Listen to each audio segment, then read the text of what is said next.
Welcome to The Explainer. Think about this for a second. Every 66 seconds, another senior in this country is told they have dementia. It's a genuinely terrifying reality for so many families. But what if, in a shocking number of these cases, the real cause was never actually their age?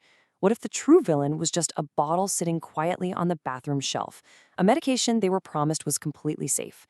Well, today we're exposing how everyday household medications might literally be the secret driver of rapid cognitive decline.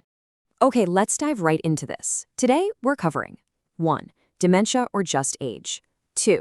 The 9 harmful drug groups. 3. The medication comparison. 4. The compounding effect. 5. Checking medicine cabinets. And 6. Discussing with the doctor. Section 1. Dementia or just age. Spotting the difference. You know the story. Someone who has been razor sharp their entire life suddenly starts losing the thread of conversations or forgetting names or getting lost on a drive they've made 1,000 times. And almost everyone around them just nods and says, well, they're getting older. It's treated as this totally inevitable decline. But the research is actually showing something else entirely. Oftentimes, this brain fog is rarely traced back to a prescription until real ground has already been lost. Dr. John Myers points this out so powerfully from his own clinical experience. He says someone sharp their whole life starts losing the thread, and everyone around them calls it getting old. It wasn't. It was a medication. Honestly, realizing this distinction, it can literally give you your loved one back. Moving to Section 2, the 9 harmful drugs, the secret drivers. So the absolutely crucial point here is understanding a group of drugs called anticholinergics. It's a big, clunky medical word, but the idea is actually super simple. These drugs block a brain chemical called acetylcholine. Acetylcholine is the messenger your brain desperately needs to lay down new memories and just stay alert during the day. As we age, our brains naturally make less of it. So when a medication comes in and blocks what little is left, it severely starves the hippocampus, which is that little seahorse-shaped center in your brain where new memories are formed. And here are the 9 main culprits. They range from diphenhydramine, those ordinary pink sleep pills we sometimes treat like candy, to proton pump inhibitors for heartburn, bladder control pills, and cholesterol-lowering statins. We also see heavier psychiatric medications on this list: benzodiazepines for anxiety, amitriptyline for nerve pain, paroxetine for depression, and antipsychotics. And then at the very bottom is the biggest threat of all: polypharmacy. We're going to look closer at that in just a moment. Section 3, medication comparison, cognitive risks. Now, what's really interesting here is how drugs treating entirely different parts of the body, like your stomach or your bladder, secretly tax the brain's resources. Take diphenhydramine, often sold as Benadryl. People assume that just because it's over the counter, it must be harmless, right?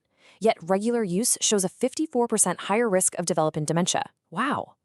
Then we have proton pump inhibitors, or PPIs, for heartburn. They shut down stomach acid, but that blocks the absorption of vitamin B12 and minerals that your brain cells need to fire cleanly. Plus, they raise those sticky amyloid beta proteins linked to Alzheimer's. Oxybutynin, for overactive bladders, slips directly into the brain and literally parks right where memories are made, raising dementia risk by 49%. And statins? Yes, they protect your heart for sure, but if they lower cholesterol too aggressively, they deprive the brain of the fat it needs to build the myelin sheath, which is what insulates your nerves. Continuing our comparison, we see medications that target the nervous system directly. Benzodiazepines like Valium or Xanax cause a slow chemical sedation of the whole brain. We're talking a 51% higher Alzheimer's risk over time. Amitriptyline, given for nerve pain or sleep, carries such a heavy anticholinergic weight that cognitive erosion isn't even just a side effect, it's practically the expected result. Paroxetine, which is an SSRI for depression, is totally unique because it causes measurable drops in short-term memory and word recall within just 12 months. And perhaps most disturbingly, antipsychotics. These are meant for severe psychiatric illnesses, but they often get handed out to seniors simply because they're a bit restless. They suppress dopamine so drastically that patients end up appearing dull, flat, and absent. It perfectly mimics advanced dementia. Section 4. The compounding effect. A dangerous stack. So, the greatest villain in all of this isn't actually a single pill. It's polypharmacy. This is the slow stacking effect of taking multiple medications all at once. Picture a really common scenario for an older adult. They take a pink allergy pill at night to help them sleep, an oxybutynin pill during the day for their bladder, and maybe amitriptyline at night for some nerve pain. On its own, each one might cause a tiny, barely noticeable dip. but together, they drastically compound the anticholinergic burden on an aging brain. The brain is getting its memory chemicals blocked from 3 different directions at the exact same time.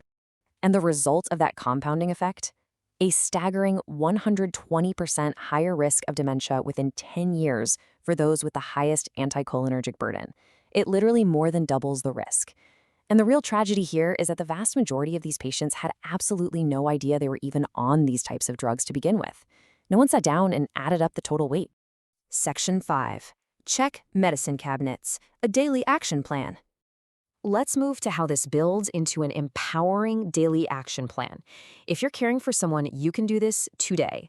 First, read every single label. Anything marked PM, nighttime, or allergy relief is very, very often just diphenhydramine wearing a different name. Second, check for overlapping prescriptions, especially if your loved one sees multiple specialists who might not be talking to each other. Third, calculate that total daily pill burden so you understand the combined chemical weight. And fourth, watch the body for physical warning signs. Amazingly, places like your fingernails can actually flag trouble in your kidneys or nervous system years before anything else does. Section 6. Discuss with a doctor. Safety first approach. Now, please listen closely to this part, because this is the golden rule of today's explainer. Stopping these medications abruptly, just going cold turkey, is highly, highly dangerous. For drugs like benzodiazepines, doing that can cause severe rebound anxiety, insomnia, and agitation that can genuinely be life-threatening. You must never do this on your own. Instead, tapering safely is the highly recommended path. You sit down with a doctor or a pharmacist, you score the anticholinergic load together, and you switch to gentler options. For example, maybe an H2 blocker for the stomach or mirabegron for the bladder, which doesn't block memory chemicals at all. And I want to leave you with a really hopeful message. The human brain is exceptionally resilient. Drug-induced cognitive decline is often completely reversible when it's caught early. If you systematically lift the chemical burden we've talked about today, the clarity, the energy, and the memory can often return within just a matter of weeks or months. You don't necessarily need a miracle. Sometimes you just need a careful, thorough medication review. So I want to leave you with this question. Will you check your family's medicine cabinet tonight? Will you challenge your doctor to a medication review this week? It's time to take control of what is going into your body or your loved one's body, because true clarity might just be hiding right there, behind the bottles on your bathroom shelf. Thanks so much for joining me on The Explainer. Stay sharp and keep learning.